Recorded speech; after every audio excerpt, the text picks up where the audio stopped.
Good morning, everyone. Welcome to House Church video for January the 28th. Today, we spoke about persecution in church and answered a whole bunch of questions about persecution from the Bible and what we can expect as followers of Jesus. We know that the word says that anyone who wants to live a godly life in Christ Jesus will be persecuted. That's out of 2 Timothy chapter 3. And so we dug into that today in church. And one of the first angles we looked at was from the angle of a soldier in an army. A soldier signs up and knows what they're getting into in an army. And I think sometimes as Christians, we maybe forget that signing up or believing in Jesus means that we're signing up for a life of persecution and difficulty.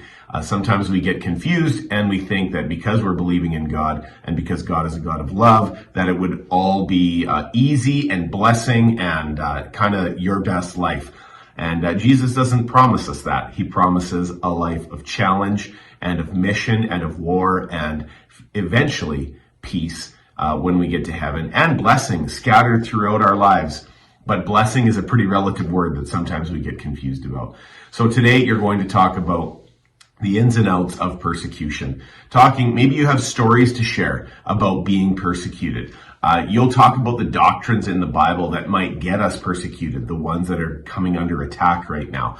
Maybe even talking about the differences between conflict and persecution, especially when it comes from inside the church. It can feel a little bit like persecution when it may just be conflict, and is worthwhile digging into. Also worthwhile remembering, and I said this in the sermon, I'll say it again, that just because you feel persecuted doesn't mean you are. And just because it's coming from someone in the church doesn't mean it's persecution or that they are not a believer. We need to understand the difference between conflict and persecution because we're going to hurt each other in the church. It just happens.